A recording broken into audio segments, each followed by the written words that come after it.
Welcome back, YouTube, to another episode here at WILDMAN Lives. I'm your host, WILDMAN. Now on today's episode, the sun is going down quick. So I want to get some deadlift work in. Plus, I want to be an idiot. I want to continue to flip the tire and do a bunch of strongman stuff in my backyard and just fool around with the rocks. Now the goal of today is not to go too heavy on the deadlift. I am using the axle bar, which is lighter than a normal barbell, but it's 2 inches thicker in diameter. It doesn't have any knurling and it doesn't bend at all. So it makes practicing getting power from the ground really good. So let's jump into today's workout and let me show you what I got planned today. So on today's strength giant set, I'm doing deadlifts like I said with that axle bar. And a lot of people think that the deadlift is a dangerous exercise for the lower back, but it really isn't. We'll get into that later. As I'm going up in weight, I'm going to be doing some burpee tire flips in between with that 260-pound tire. This is just a great way to get my hips warmed up and to get my explosiveness up to par. So as I'm going up in weight, everything is nice and warm. And I'm going to be doing some stone over the shoulder as well, just for that extra explosiveness. And that's going to be the giant set for today. So believe it or not, a lot of people that have lower back problems are typically people who don't work out. Or if they do work out, they're not working their lower back in the right way and they're actually injuring it. And there's 2 reasons for this.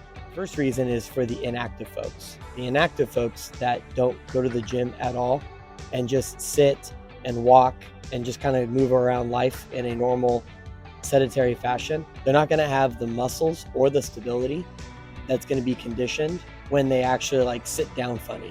I've known people that go sit down at a restaurant for a long period of time and drink beer and have a good time. And then the next day they're having lower back problems and they can't even get out of bed. And it hurts to breathe. It hurts to sit up. It hurts to lay down. It hurts to stand. I mean, lower back is just like the worst injury you could ever have. And that's because their lower back is not conditioned to be sitting in awkward positions or anything new that you throw at it. And life is full of things that could happen unexpectedly. And if your body's not ready for it, then you could injure your lower back. And in my opinion, that's the worst injury to have. Second reason is for people that go to the gym, but they either neglect their lower back, so they end up just as bad as somebody who doesn't work out, or they actually focus on lower back movements, and that's how they actually injure their back. A lot of people think that when you work your lower back, you're supposed to isolate it.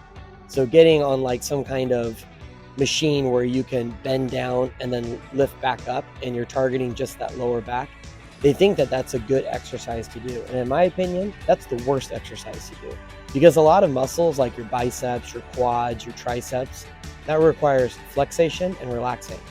And that's how you really work out those muscles. And if you try to use that same principle on lower backs, that's not what lower backs are made for. Lower back is made to stabilize the rest of your body. It's made to stabilize your upper back, your legs, and your glutes. That's what it's there for.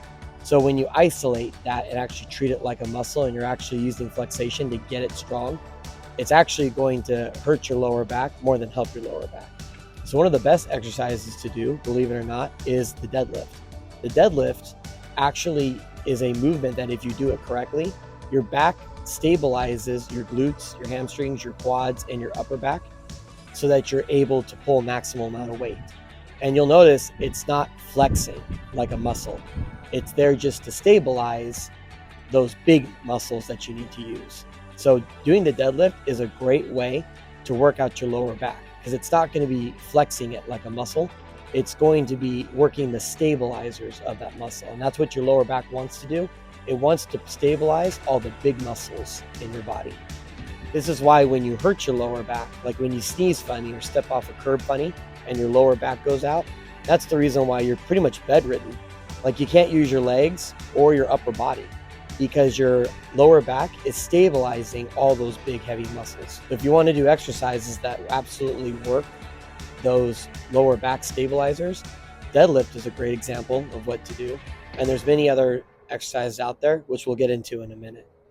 Alrighty, so I'm very happy with this. Reason being, like I've said in my previous videos, I was sick with the flu, like a super flu, like a flu that swallowed every steroid known to man, borrowed some power from Superman, and was a super powerful flu where I couldn't even get out of bed and I had massive body aches. And I believe this flu was on the news. So I'm not making this up. It wasn't like a man cold or anything like that, even though those do exist. And my family can attest that it was a super flu because they all got it too, and they felt the same symptoms I did. And it took me a very long time to recover from that flu. I had massive back pain all the way up until I started working out again. And even then I had to take it simple because I didn't want to hurt anything in the process and because my back couldn't take it. So the fact that I was able to do 430 pounds on the axle, this was a great starting point. I was going to be happy if 410 broke off the ground. So obviously you can imagine this is a lot better than what I was anticipating. Now let's pop into the rest of the workout where I'll show you how to keep your lower back nice and healthy and some exercises that will help you do that. Let's pop in and find out what we're doing. Now for the variation giant set, I was doing Romanian deadlifts with the axle bar. And this is one of the best exercises you could do to work the stabilizers in your lower back if you do it correctly. And then I would immediately go into some straight lat pull downs with that braided band, which is heavy resistance. I'm getting in that same position that I am in the Romanian deadlift, but then I'm working my back. This is a great exercise to do, not only to work your upper back and to increase your deadlift, but it also increases your bench press. That's the same movement that it takes to get it out of the rack and to get your back set for a nice platform to press off of. And then I'm going to be doing some really heavy rope supinated curls. I usually like to do this with a lot less weight, but because I want to test that bicep tendon, I was using the 62-pound really cool werewolf kettlebell. So that was the variation giant set. Now, if you take a look to the back here, I've increased the weight and I've added straps to the implement.